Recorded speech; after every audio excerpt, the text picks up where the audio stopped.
Halo Mami-Mami Katolik, untuk tema hari ini saya mendapatkan inspirasi dari sebuah video pendek Father Mike Schmitz yang judulnya Why Are Some People So Annoying? Atau kenapa sih ada orang-orang yang nyebelin? Saya adalah orang yang cukup gampang sebel, jadi dikit-dikit bisa sebel. Misalnya lagi di kasir di toko, terus kasirnya lelet, terus dia sambil ngobrol lagi sama temennya. Aduh, udah gemes banget ya rasanya ya. Atau ada mobil di belakang mobil saya pas saya nyetir yang mepet banget. Terus saya tuh bisa udah liatin spion gitu ya, ngeliatin dia terus, kenapa sih nih orang deket-deket gitu ya, dan ngomel-ngomel sendiri. Atau apalagi ya, ini kalau misalnya ngantri di toilet dan ternyata disalip sama ibu-ibu yang nggak ngerti budaya antri. Waduh, itu udah paling sebel banget. Terus rasanya kalau abis kena yang gitu-gitu, udah deh seharian bisa bete bawaannya. Pasti teman-teman pernah ngalamin juga kan. Nah, Father Mike Schmitz ini mengingatkan kita bahwa sebel itu adalah pilihan.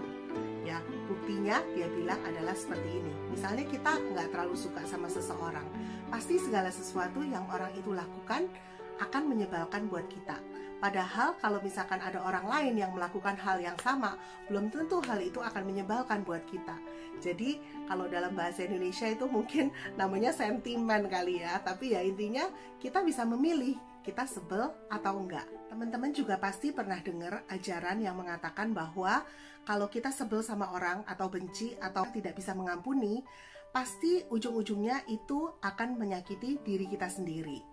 Tapi hari ini saya hanya akan ngomongin level sebel aja, walaupun level sebel itu sebenarnya level rendah ya, kalau misalnya dibandingkan benci atau tidak bisa mengampuni.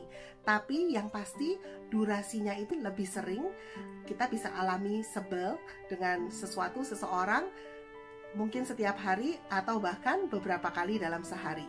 Hanya karena satu kejadian kecil yang membuat kita sebel, mood kita bisa jadi rusak, kita merasa tersiksa, dan kita jauh dari yang namanya damai sejahtera. Dan yang bikin kita bisa lebih sebel lagi, bahkan sebel di atas segala sebel, rajanya sebel, orang yang kita sebelin bisa jadi nggak berasa apa-apa dan nggak sadar. Jadi rugi banget gak sih? Ada 3 hal yang kita bisa lakukan kalau kita lagi sebel. 4 sih, tapi yang pertama nggak rekomen ya. Yang pertama itu ya kita nyerah pada kesebelan kita yang akhirnya akan disalurkan dengan mulai dari lirikan maut, ngedumel, ngomel, atau bahkan caci maki yang bisa jadi membuat kita berantem sama orang yang kita sebelin. Tapi ada 3 alternatif lagi yang kita bisa pakai supaya kita bisa menghindar atau kita bisa tidak memilih rasa sebel pada saat kita mau sebel. Yang pertama adalah kita bisa memilih untuk melatih kesabaran kita dan berbelas kasih. Misalnya tadi ada ibu-ibu yang motong kita di toilet. Ya udah deh, anggap aja dia lebih kebelet, atau mungkin kesian ya, mungkin orang tua. Atau kalau misal pun kita mau negur dia, ya kita nggak perlu pakai emosi, kita bisa tegur dia dengan baik dan kita ingat akan sopan santun. Misalnya itu pun nggak mempan, ya sudah, anggap aja kita ngalah, namanya juga ngelatih kesabaran dan berbelas kasih. Yang kedua, kita bisa memilih untuk melakukan sesuatu daripada sebel. Misalnya contoh tadi yang ada mobil di belakang kita yang mepet terus ya.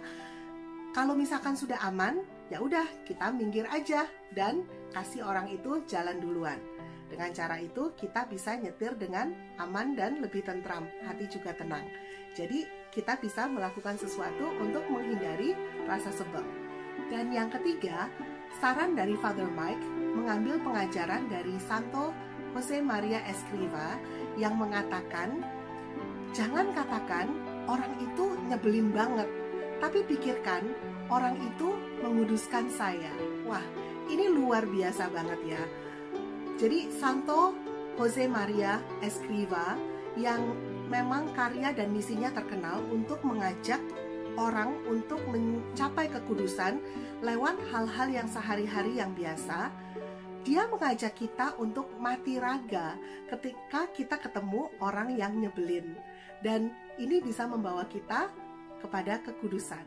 Ada seorang teman baik saya, teman pelayanan, yang waktu saya curhat sama dia soal ya lagi sebelah sama suami gini gitu dan sebagainya, dia mengatakan, kelemahan suami kamu itu akan menjadikan kamu orang kudus.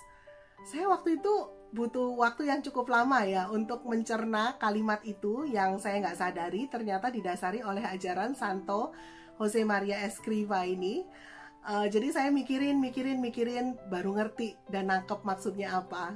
Jadi karena saya terus bisa melatih diri dengan sabar, berbelas kasih, dan hal-hal seperti itu untuk mengatasi kelemahan suami saya yang pasti kalau kelemahan dia itu membuat saya sebel. Itu akan membawa saya untuk mencapai kekudusan.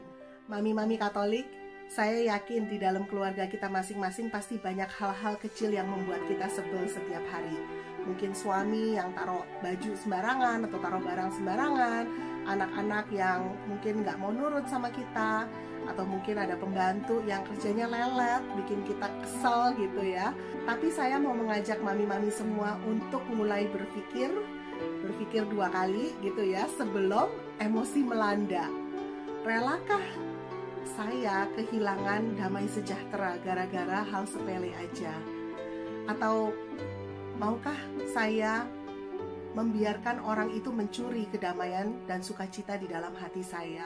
Dan lebih dari itu, mari kita lebih giat untuk mencapai kekudusan lewat hal-hal kecil yang kita lakukan setiap harinya. Ini juga tantangan yang sangat-sangat berat buat saya. Jadi saya juga mau berusaha.